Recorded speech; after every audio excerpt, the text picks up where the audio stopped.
Buenos días. Hoy vengo a hablar de la percepción espacial, que se define como la habilidad que nos permite comprender la disposición de nuestro entorno y nuestra relación con él, aparte de interpretar de manera adecuada los cambios en la posición de objetos dentro de este entorno. Es muy importante el trabajo de la percepción espacial dentro del área de la educación física. El trabajo de la percepción espacial es imprescindible desde etapas muy tempranas del desarrollo del niño, ya que incluye una serie de habilidades que el niño va a poder desarrollar de manera adecuada en todas las situaciones típicas de su vida cotidiana. Correr, lanzar balones, desplazarse, saltar, trepar, recibir balones o objetos que van hacia él. En general, un montón de situaciones. Además, el desarrollo de la percepción espacial es una habilidad muy importante, sobre todo en el ámbito de la educación física, que es el área que trabajamos, porque continuamente tenemos desplazamientos, tenemos lanzamientos, tenemos movimientos en los que es necesario realizar acciones con las que hay que siempre calcular distancias o tratar de esquivar obstáculos. De igual manera, la percepción espacial es una de las habilidades que permite a los sujetos desenvolverse adecuadamente en los deportes sociomotrices. No solo los que son motrices, sino también sociales, como pueden ser el baloncesto, como puede ser el fútbol, como puede ser el balonmano, el voleibol. Y en este tipo de deportes, la interpretación de distancias y del espacio disponible, de lanzamientos, de todo ese tipo de cálculos, son fundamentales para poder tanto pasárselo bien como ganar en este tipo de deportes. En la sección que vamos a trabajar a continuación, esto es una pequeña introducción antes de pasar a definir el concepto con más intensidad, con más detenimiento. Vamos a buscar una aproximación primero teórica al concepto de percepción espacial y también tenemos que tomar su desarrollo desde el contexto educativo, más concretamente desde la educación física, que es lo que trabajamos. Y estos dos aspectos creo que son fundamentales para el desarrollo de pues una sesión didáctica que va en el trabajo que desarrolle pues este tipo de habilidades. Vamos a definirla primero según varios autores. La percepción espacial, Walton la define como la toma de conciencia del sujeto, de su situación y de sus posibles situaciones en el espacio que le rodea, su entorno y los objetos que se encuentran en él. Es decir, Walton en el 84 lo que define la percepción espacial es el sujeto que toma conciencia de su entorno y también de todas las posibles situaciones en las que ese objeto puede interactuar con el entorno y con los objetos que se encuentran en ese entorno. Es decir, yo puedo ir hacia allá, hacia arriba, puedo agacharme, y eso es la percepción espacial, saber todas tus posibilidades dentro de tu entorno. Pero también hay más autores que lo completan. Blázquez y Ortega, por ejemplo, dicen que la percepción espacial aparte permite al sujeto orientarse y desplazarse en el espacio, moverse en situaciones y diferentes direcciones, y aparte es capaz de analizar situaciones y representarlas. Es decir, tú no solo tienes las posibilidades en tu cabeza de ir hacia los sitios, sino que también tienes imaginarte situaciones dentro de tu cabeza y ser capaz de representarlas en la realidad. Según estas dos definiciones, que yo creo que se complementan entre sí, yo creo que podemos decir que una buena percepción espacial permite al niño desenvolverse en el medio, en el entorno y sus alrededores, o sea, en general en su entorno, porque es consciente del espacio que le rodea y de cómo puede actuar y desplazarse sobre él, aparte de imaginarse todas las situaciones y direcciones en las que puede ir, ser capaz de representarlas y luego realizarlas. La percepción también referencia a la recepción de estímulos. Es decir, la percepción espacial no deja de ser una percepción, y al igual que cualquier otra, se produce gracias a todos los procesos que hay en nuestro cerebro del sistema nervioso central, pues que permiten la decodificación y la interpretación de los mensajes que nuestros sentidos nos dan. Lo que vemos por los ojos, lo que oímos, lo que tocamos, lo que olemos, etc. Es decir, no solo... O sea, la percepción son todas las recepciones de estímulos, y la percepción espacial no deja de ser una interpretación de ellos. Hay un autor, López, que para la percepción espacial diferencia dos tipos de procesos, que son los procesos exteroceptivos, que se refiere a las representaciones que los sentidos nos dan del entorno que nos rodea. Es decir, si oímos que algo está lejos, si vemos... Bueno, ver la vista sería el fundamental de todos, pero también el resto, porque si tocamos nos podemos imaginar dónde están los objetos, dónde está un compañero, si tenemos los ojos cerrados, si tenemos un balón en las manos y queremos no mirar al pasar, etc. Este tipo de procesos en los exteroceptivos son los que nos proporcionan los sentidos. Y luego, aparte, tenemos los procesos interoceptivos, que son las representaciones que hacemos nosotros del entorno, pero gracias a nuestras sensaciones, pero más allá de los sentidos, sino más con respecto a nosotros mismos. Porque si nosotros sabemos dónde estamos en una habitación y cerramos los ojos, probablemente seremos capaces de más o menos orientarnos hacia la puerta antes de desorientarnos del todo. Es decir, mediante nuestro conocimiento de nuestro cuerpo y habiendo visto una habitación, seremos capaces de orientarnos mediante nuestra posición y la orientación. También, aparte, con respecto a la percepción espacial, no solo hay un espacio, no solo hay un entorno, porque tenemos el espacio físico, que es en el que nos situamos, donde nos relacionamos con los objetos, árboles, plantas, otros seres de nuestro mundo, y en este espacio, que es digamos el espacio físico, es el que depende la percepción objetiva, lo que vemos y ya, que es independiente de la posición, de donde estemos, de todo ese tipo de cosas, es digamos objetivo. Y luego tenemos la posición subjetiva, que es donde nosotros situamos las cosas con respecto a nuestra propia percepción. Es decir, el espacio existe independientemente de si estamos nosotros en él o no. Pero nosotros, cuando estamos en ese espacio, nos situamos a nosotros y al resto de objetos con respecto a nosotros mismos. El sistema de referencia, digamos que el cero de una gráfica de coordenadas seríamos nosotros. Y situaríamos todo lo demás con respecto a eso. Luego, aparte, tenemos el espacio vivenciado, que, aunque el término suena como suena, no es más que el espacio vivido, que se corresponde pues con eso, con los lugares que nosotros hemos visitado, en los que hemos proyectado pues nuestra vida afectiva, con nuestras relaciones con otras personas, eventos que hayamos vivido, pues relacionando el espacio con nuestra vida personal. Es decir, todas las posibilidades de ese espacio en función de nuestras vivencias, y no solo eso, sino también de nuestras limitaciones. Si yo intento trepar un árbol y sé que otra vez no he podido, a menos que haya mejorado de manera física, probablemente esa vez tampoco podré. Y eso corresponde al espacio vivenciado. Yo ese árbol lo relaciono con que no puedo escalarlo. Luego, además, tenemos que el desarrollo de estabilidad es un progreso, ¿vale? No es algo que adquieras de manera instantánea. Oh, ya soy capaz de percibir el espacio. No. Primero comienza con la localización egocéntrica, que el concepto de egocentrismo no se refiere al peyorativo de egocéntrico, sino en el sentido de que nosotros somos el centro de referencia de todo. Es decir, sabernos situar a nosotros mismos en el espacio. Y luego ese progreso acaba con la localización objetiva. Es decir, somos capaces de establecer las posiciones de los objetos pues desde diferentes puntos de vista y de manera objetiva. No cerca de nosotros, lejos de nosotros, etcétera, sino distancias entre objetos, etcétera. Luego, además, me gustaría hacer una aproximación un poco más teórica y histórica acerca de la percepción espacial, puesto que a lo largo de la historia ha sido abordada con diferentes teorías, pero yo creo que las que más destacan son las de Piaget, que lo conocemos todos, y las de Hanoun, que fue un poquito anterior a él, ¿vale? Y yo creo que además una teoría se complementa con la otra, porque son cosas muy interesantes. Pero antes de eso, quisiera decir que Ochaita es otro autor que también hace una aportación importante, aunque no me parece tanto como las etapas que dan los otros dos autores. Es un proceso lento, la percepción espacial, que además el desarrollo, me refiero, es un proceso lento que en función de la relación del niño y el contexto también tiene que ser según la edad, tiene que ser por etapas, no se pueden adquirir según qué competencias sin haber desarrollado otras antes.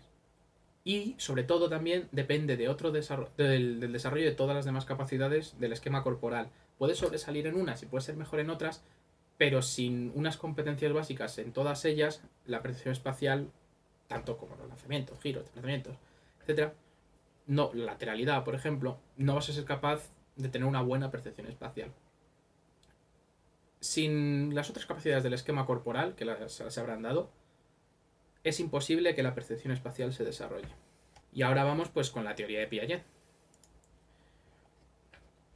Piaget, en el 81, es el primero que menciona las necesidades de la percepción espacial y de una serie de esquema corporal para adquirir el conocimiento de los objetos, pues que se produce a través del desplazamiento de ellos, para conocer su tamaño, su peso, nuestra relación con ese objeto, y que además es un proceso de desarrollo, como he mencionado antes, que también tiene etapas, que las vamos a definir, son un poquito tal, pero bueno.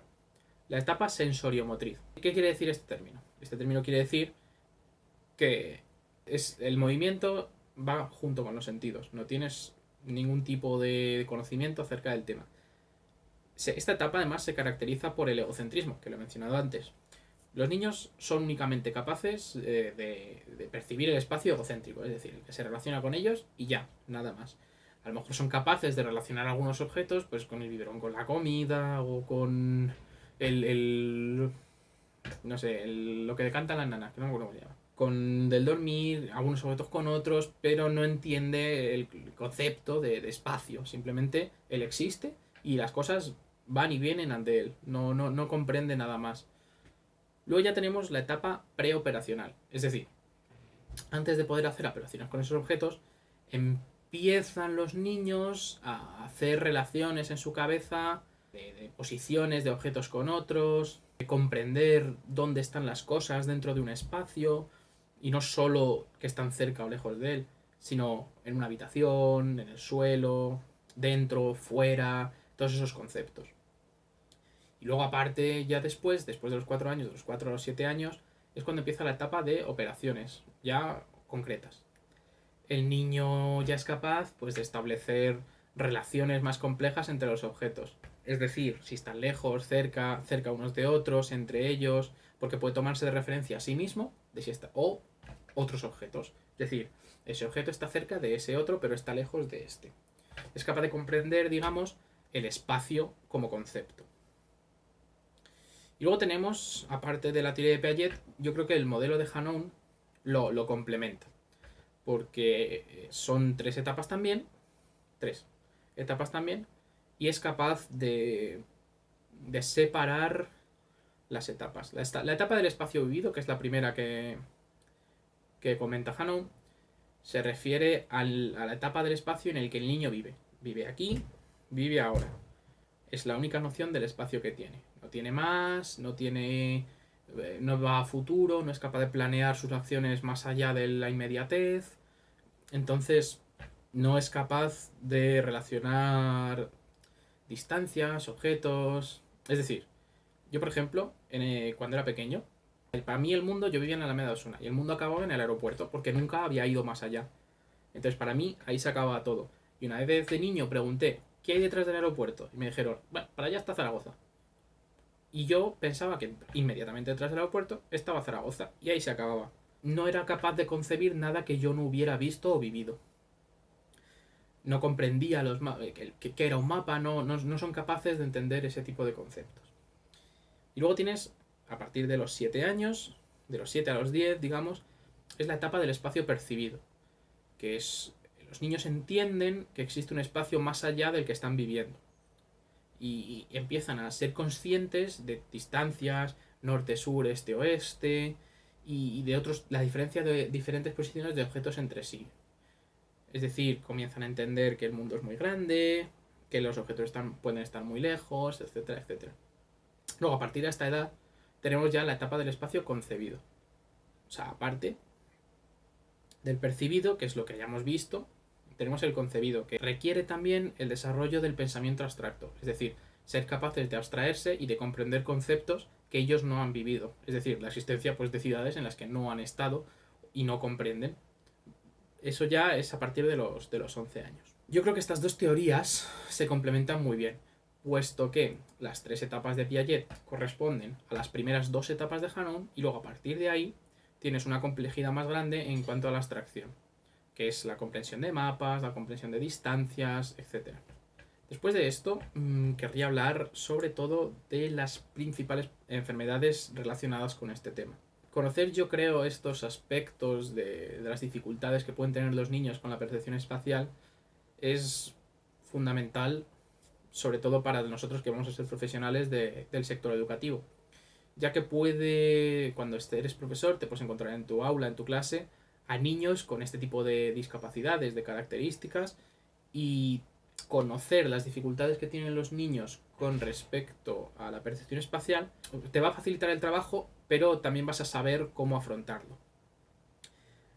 Primero vamos a definir que la percepción espacial, un autor, Da Fonseca, la sitúa en las regiones posteriores del córtex, del cerebro, que son esa zona, es la encargada de la recepción, el análisis y procesar los datos que nos llegan de los sentidos.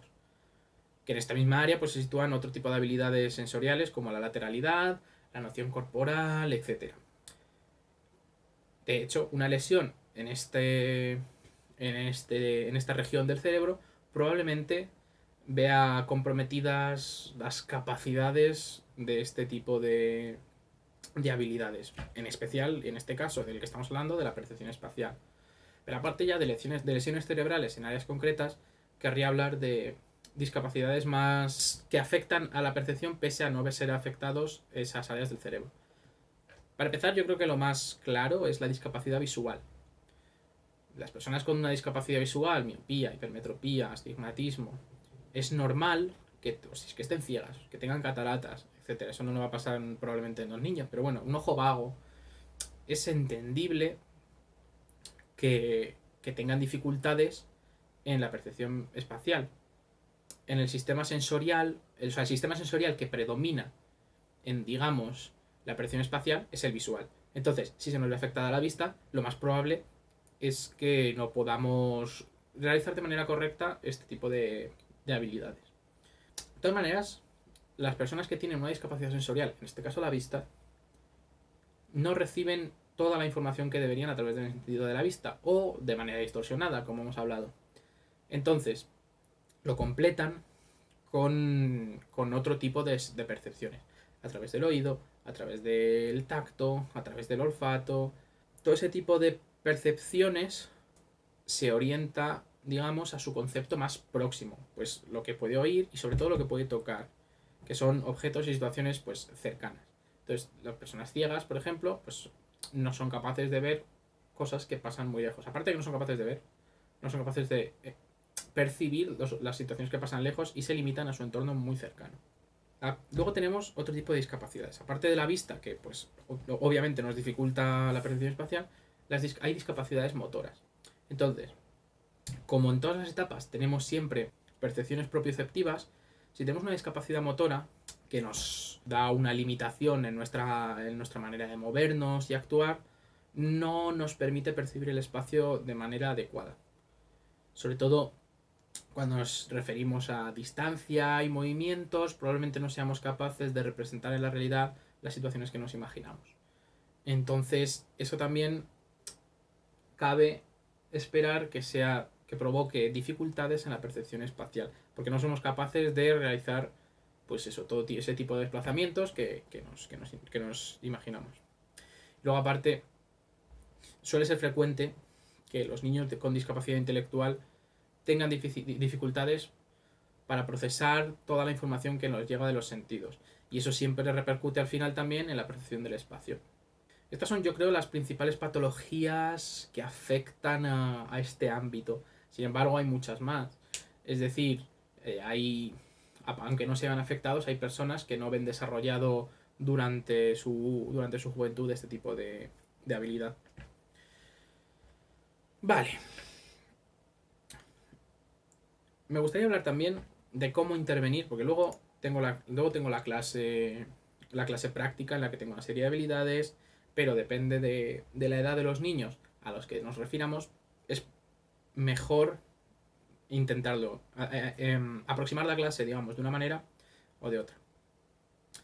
La clase práctica siempre debe trabajarse con los alumnos y siempre en función de la edad y del momento evolutivo en el que esté. Por ejemplo, cuando los niños tienen menos de 7 años, es importante aproximar la clase pues considerando las nociones de si los niños dentro, fuera, arriba, abajo, y también aparte si están cerca o lejos. Pero no debemos interpretarla a través de espacios, porque como hemos visto, los niños no han desarrollado ese tipo de habilidades todavía. A partir de los 8 años ya, sin embargo, como hemos visto, pues los niños sí que empiezan a desarrollar nociones del espacio, del propio, del ajeno, de si están las cosas cerca o lejos, entre ellas y no solo de él. Y también son capaces de representar el espacio, son capaces de dibujar habitaciones con profundidad, etcétera. Son capaces de interpretar, digamos, gráficamente el espacio y ser capaces de abstraerlo dentro de sus cabezas. También a partir de esta edad es cuando cuando podemos empezar a trabajar con trayectorias, con velocidades, con distancias, etcétera. O sea, por ejemplo, dar una fuerza a una pelota para que llegue más lejos o más cerca en función de lo que tú quieras hacer. Luego a partir de aquí tengo la sesión en la que para un montón de cosas.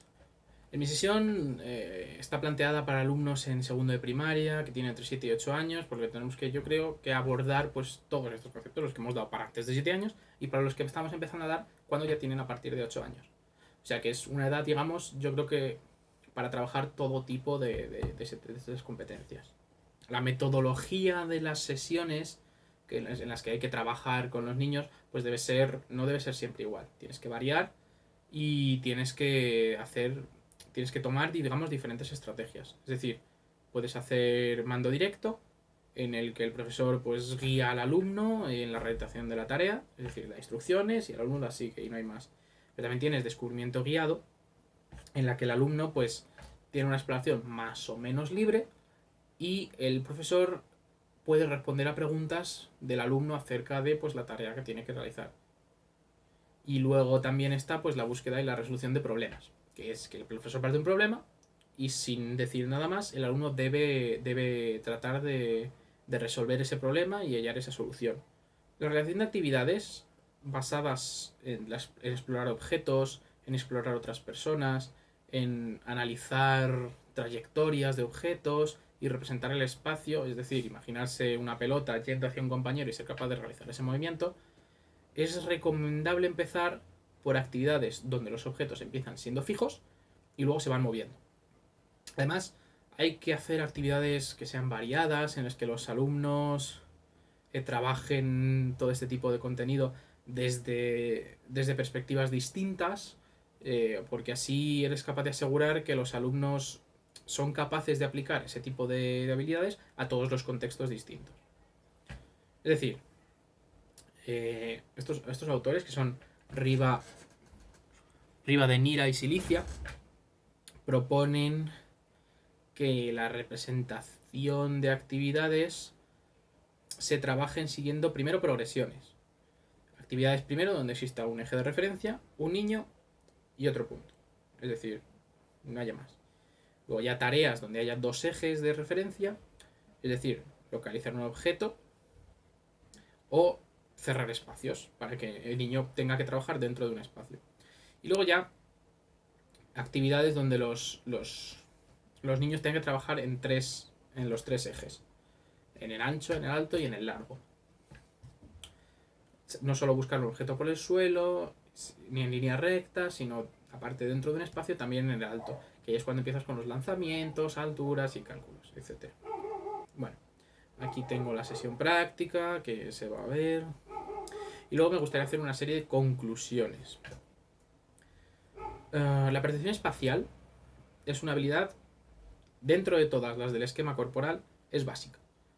Es decir, para realizar todo tipo de actividades, sobre todo motoras, es esencial para de manera correcta rendir en ese tipo de áreas. Es decir, para hacer lanzamientos, para hacer giros, desplazamientos, todo ese tipo de cosas es fundamental la percepción espacial, porque si no somos capaces de interpretar el espacio, no vamos a ser capaces de movernos de manera adecuada en él. Cabe llamar la atención que, habiendo trabajado este tema, hay poquita información acerca de él. Casi toda la información que he encontrado es de psicomotricidad y sobre todo en alumnos de educación infantil. No hay tantos estudios de este tema en educación primaria. Entonces, es El desarrollo de los alumnos es muy complejo, pero no hay tanto estudio acerca del tema, con lo cual las dificultades que tengamos cuando trabajamos con niños con este tipo de carencias van a ser muy complejas de abordar. Entonces, tampoco hay unas pautas de acción con alumnos con discapacidades visuales. Entonces, eso siempre es tarea del docente, ¿no? Pero no hay unas pautas. Es muy complicado encontrar ese tipo de información. Y bueno, aquí acaba la exposición. En el documento se encuentra la sesión práctica. Así que ahí la tenemos.